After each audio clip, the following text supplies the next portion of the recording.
How you doing, ladies and gentlemen? Welcome to Podzilla Podcast. I'm your host, Big Trey, in the building. I have a special guest.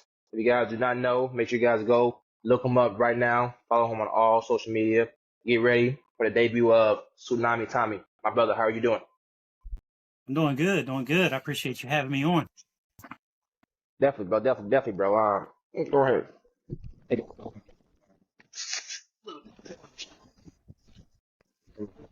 Back to yours. No. All right. Tsunami Tommy, man. Let's get straight into it, bro. We're here. We definitely have a debut match. Not only on just a match, a debut match coming up here. What was it? MVW. MVW promotion. So go ahead, to the people who's tuning in right now, give us a little backstory about Tsunami Tommy. Who are you? Where are you from? And how did you get into the wrestling industry? So Tsunami Tommy is, well, everybody used to know me as Unjust 304. I started out entertaining and music. That's where I found my love for entertainment was in music. Went through a kind of rough patch. Lost my grandfather. Kind of took some time away from music and stuff like that. And figured I wanted to, since I lost my hero, I wanted to be a hero. Since I lost my childhood hero as my grandfather, I wanted to be a hero for the kids. So that's where I was at. I've always had a love for professional wrestling. And then started going to indie shows, seeing the smiles on my kids' faces, seeing the smiles on the other kids' faces at the shows.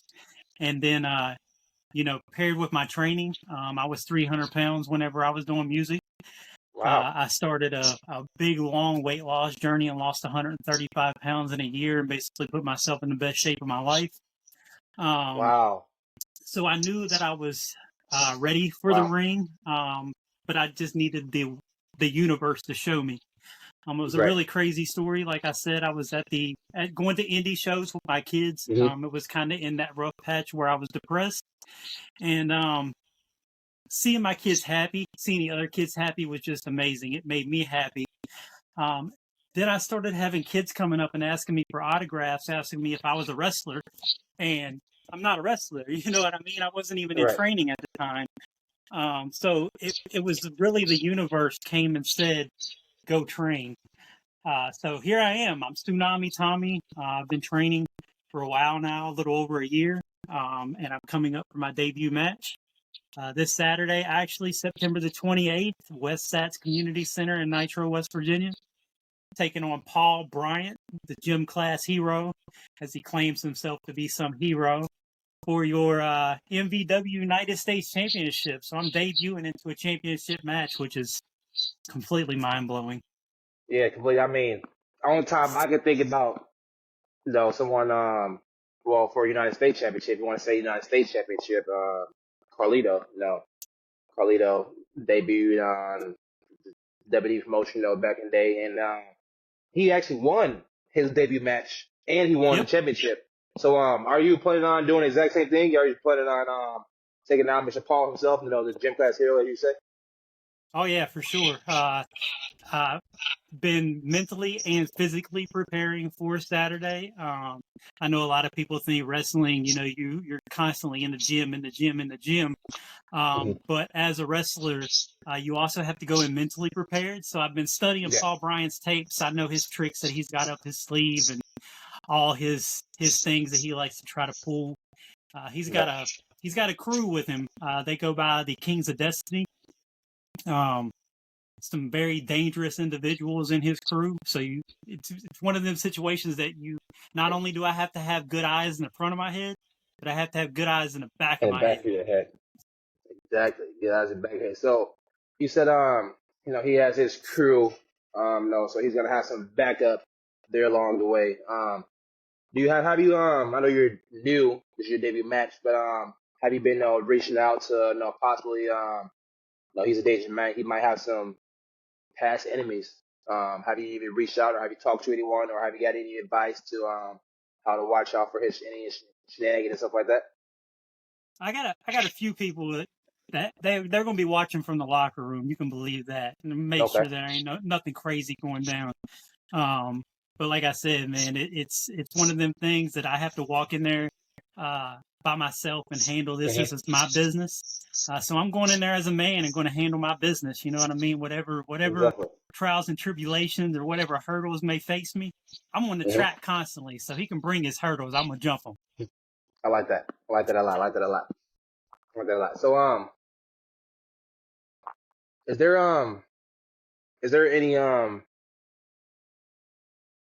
any professional wrestlers,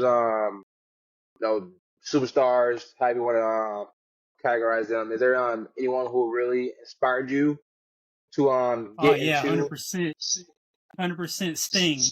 Sting is things? my biggest inspiration. I met Sting as Surfer Sting whenever I was a kid. Oh wow, Awesome.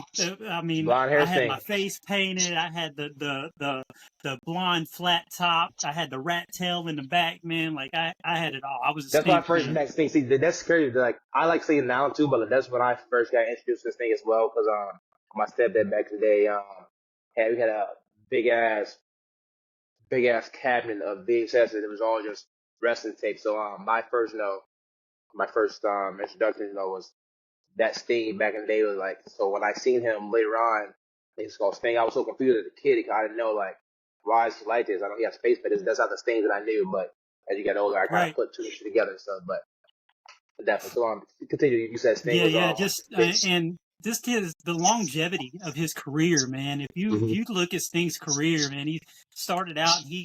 Him and and Flair and people like that. They pretty much built wrestling. Yeah. Dusty Rhodes and people like that. Ricky Steamboat. You know, these people were legends, and Sting was stepping in the ring with these people and going toe to toe with them and taking championships away from these guys, Hulk Hogan and stuff like that.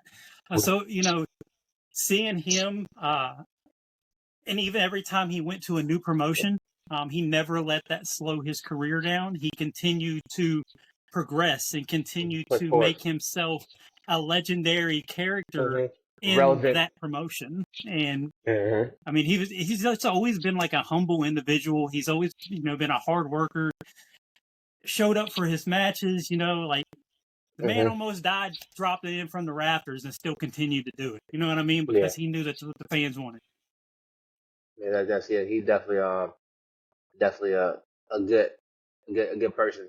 I remember watching there's a documentary on YouTube documentary about him, and it's kind of like him seeing him as a man like Steve. What is that? Steve B or Steve like something like that. But yeah, he's definitely a good dude, man. Like you said, his long career, literally from the '80s until what he just retired this February, I believe. Was it this year he retired? Or last year? March. He retired in March. March. Just retired this year, man. Like the AEW show. So it's crazy, man. A long tenure, man, and just to see him come back too, like after he got injured with Seth Rollins, and have him to come back and then continue wrestling AEW.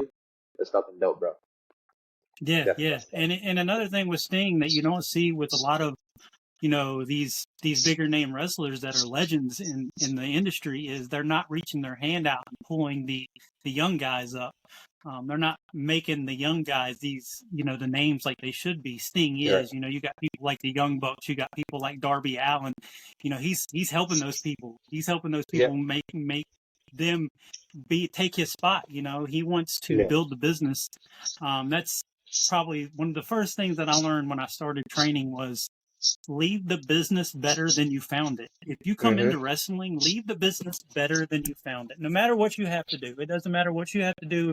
If you're just a manager, if you're a promoter, it doesn't matter what you're doing in the business. Leave it better than you found it. That means reaching up your hand to the next guy, or helping a promotion out that you usually don't wrestle for, or promoting a promotion that you usually don't wrestle for. Leave the business better than you found it. Don't come in and spread a bunch of negative, a bunch of hate. A lot of that, the old school mentality and old school ways and stuff. That had a lot of toxicity in the locker room and stuff. So yeah, definitely. Definitely. So I want to ask you a couple questions. Do you watch any of the current stuff that's going on with AEW, TNA, WWE? You watch anything that's I do watch WWE. I don't really pay too much attention to like. I used to watch AEW a little bit whenever Sting was on there. I would pay attention to Sting's matches and stuff like that. Follow the storylines a little bit. Right. AEW is just watching their shows now after being in training. I see a lot of the things that they do are dangerous, and that's one of the things in wrestling. When you're out there, we are. It is a full contact sport, so everything we do it does hurt. But your main job and your main focus is to make sure that you and your opponent is safe. And we are going out there and we're putting our bodies on the line, but you have to walk a fine line of putting your body on the line. And I see them do a lot of things that are very risky. That I'm like, why would you want to take the chance of being 23 years old of ruining your whole career because you want to do a moonsault off the top rope out into the crowd somewhere? You know what I mean? Like, why would you want to, take the chance of ending your opponent's career even, you know what I mean, with some of the risky stuff they do. So it's hard to watch. I had to pay attention to Sting's matches because Sting, he had a long career for a reason. He didn't go out there and do risky stuff in the ring. Yep. And that's what a lot of these veterans try to tell a lot of young guys, save those spots for when it actually matters. Don't just go out and just do that shit just because just doing. That's why like a lot of this is why I kind of fell out of AEW as well, because not to just sit here and shit on them. It's just why I kind of fell out watching as well, because like I felt the same. It's like boy, stuff is dangerous, and they're just doing too much. So it's like I can never like be too excited like when it gets up happens, because kind of seen this already. You just it's not really too much more different than what you guys are doing every day, every week. It's just like kind of WWE. They'll give you a lame DQ finish or something like what's going on right now with the Braun Strowman and the Bronson Reed thing. They've been fighting every damn week, but it's leading up to a good match because the stuff they've been doing. So I kind of like that stuff, and it's safe. They're doing crazy stuff, but all the stuff is it's safe. It's all smoke and mirrors type stuff. Now I kind of like that. Right. Me getting older, I kind of realize, how much stuff and how much data stuff is. I'd rather have stuff be smoke and mirrors than actual go down and try to fucking hurt themselves, because at the end of the day, they're humans. They're entertaining the fans, entertaining us. You're entertaining fans, entertaining us. So you got to be safe. You got to take care of yourself, and that what matters at the end of the day. Yeah, they say that you have a bump card, and every time you hit the mat, you're punching a card. You're just waiting on your back to be like, you're not taking any more bumps anymore, and you're done. You know what I mean? And you want to save that. You don't want to go up and just start punching holes in it. Okay, I'm done. I want to save that. Exactly. So do you have a favorite storyline that's currently going on right now in WWE? My favorite storyline right now would have to probably be Jey Uso's storyline. Big congrats to him fucking finally winning his first singles title, man. 14 years it took this man. 14 years. He put in some hard work in this business. He built that company to he built the tag team division in the WWE, him and his brother, to something that, it never was before, honestly. Like, we hadn't seen a tag team like that since, like, the Dudleys or, Booker T with the Harlem Heat, stuff like that. We hadn't seen a good tag team. So seeing him, come over to the singles side and now being able to get his chance and giving his flowers with the Intercontinental Championship, that's probably my favorite storyline. I love the underdog. Jey Uso's always been that underdog, even though the crowd is like completely telling you he's not the underdog. He's always been the underdog in the ring, but he still went out there and he's fought like he's been a champion, even though he hadn't been a champion. Exactly, brother. I definitely fuck with the Jey Uso storyline. I'm so glad that they finally got it. People were kind of angry at the Braun Breaker situation. It's kind of cut short, but I think Braun still has time to grow. Jay losing another match is gonna put him further down, gonna hurt him more than Braun having a short title reign. because he can always win that title back. Numerous times. Right, He's right. early his career versus Jay. He has to do it. He has to prove that him breaking away from Bloodline was meaningful. He had to prove that he can't just keep teaming up with people and winning tag team championships when he's supposed to be on his own. You feel me? It doesn't make sense. So I definitely fuck with it. I'm happy that they gave him the chance to just go out there, bro, and just do his thing. I still want him to somehow by November. We have a couple of months. We gotta somehow figure out how he's gonna be involved in that bloodline shit, because I want to see him. I want to see him get Roman Reigns back. You feel me? So I Oh don't know yeah, how for it's gonna sure, happen. for sure.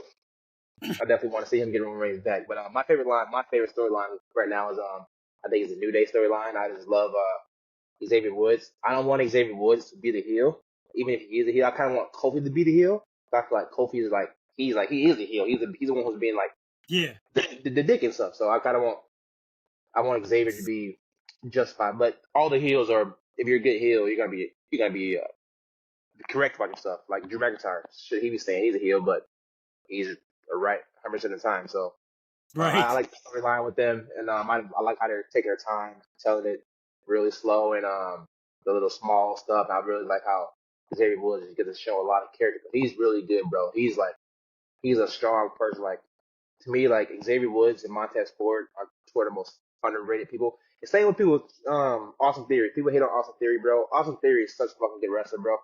His selling is so fucking good, and I see why Vince McMahon. Yeah, I know. I see why. I see why he fucking seen something in Austin Theory, because like that kid, he really has something. So I think those three people, Xavier Woods, Montez Ford, and Austin Theory, I like. If they get their chance to like really show, I think those three people could really fucking be something in the company. Right. Yeah. Very talented. Very talented. Like underrated. Usually when I see those dudes, I'm like, why are these people not wrestling more? You know what I mean? Like, Exactly. why do I not see the Street Profits on TV every week? Because they are dope individuals. They are very entertaining. Mm-hmm. Honestly, I think they are probably just about as entertaining as what Big Cass and Enzo were whenever they were on WWE. They were one of my favorite tag teams. I want Enzo, like I want Cass and Big Bill, what he's called in AW right now. I think Chris Jericho should come back, and I think Big Bill should come back with him. And I think that Chris Jericho should do the Enzo Amore shtick with fucking Cass. I think that's gotta be funny. I think Enzo Amore should come back, have some kind of little rivalry with them. But that's my kind of fan prediction right there. But I would love to fucking see Enzo Amore, either him as a solo act or him and Big Cass back in WWE. I think it's been enough time.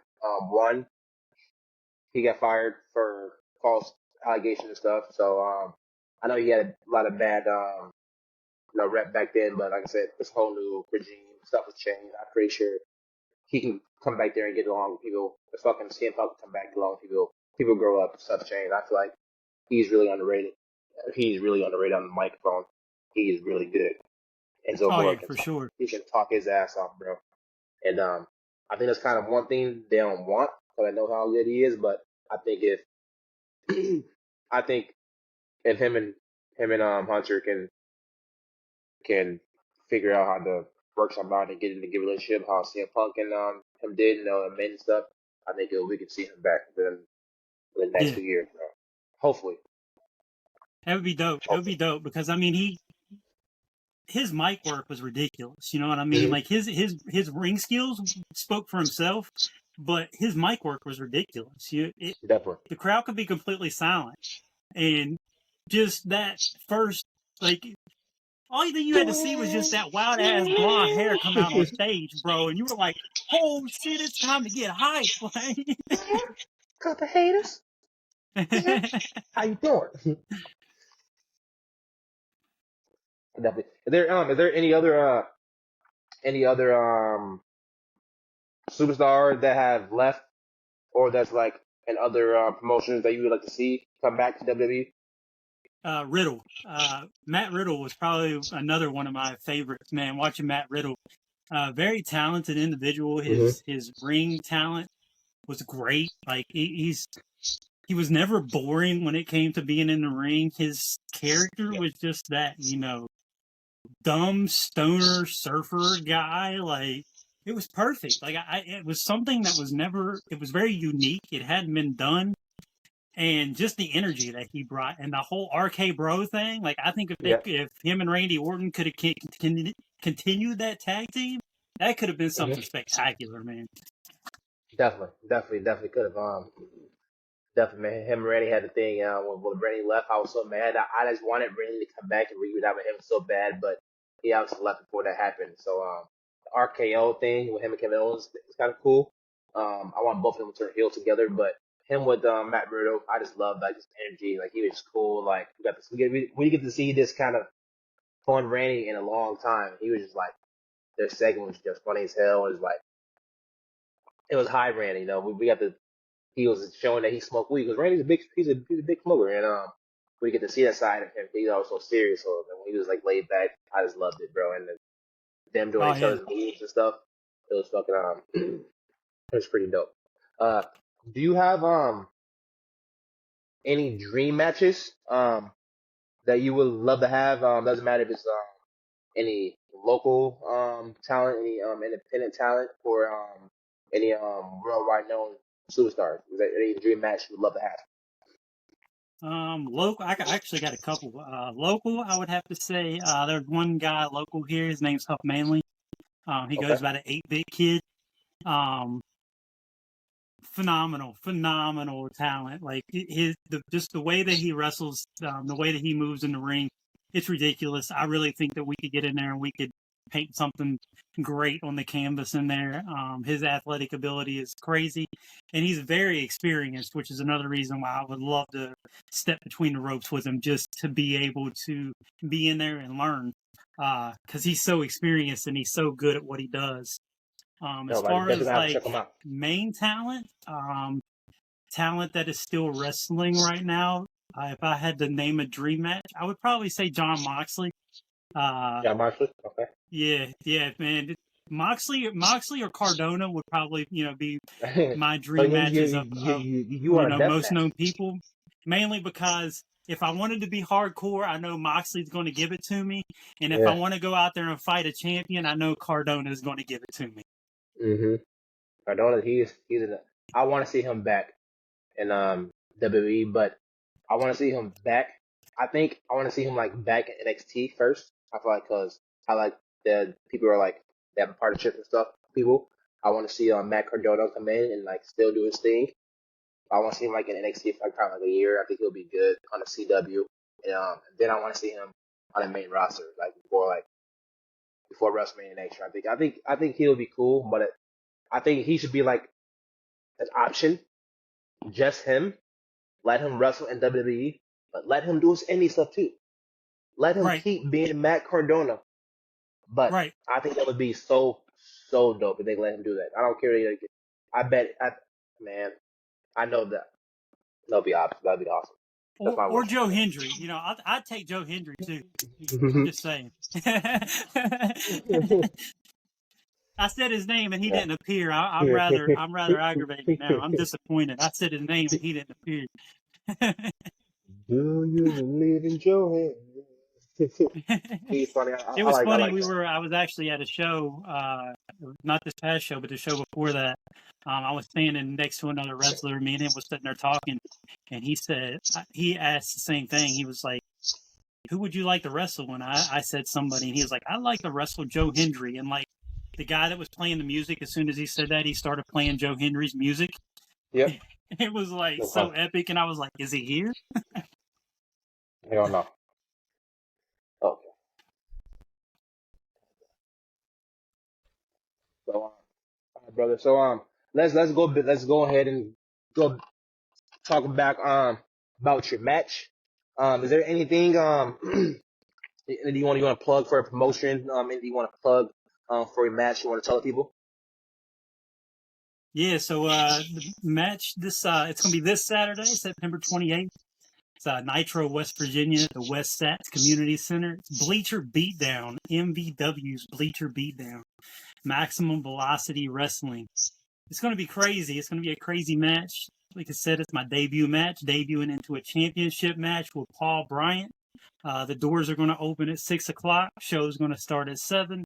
$15 general admission and $15 front row and $10 general admission. So I mean, $10 to come out, and I believe there's like 7 matches on the card that night. So I mean, what are you paying, like $1.25, $1.35 a match? Can you break it down? I mean, you can't get entertainment for that cheap anywhere else. I'm just saying, it costs like $50-$60 to go to the movies, and you don't even get to see people get beat up. Like, hey, all I have to say for that is success start with support. You can't be successful without support. Go ahead and support your local talent, man. If you're in local in the area, guys, go out, support. Make sure you cheer for Tsunami Tommy.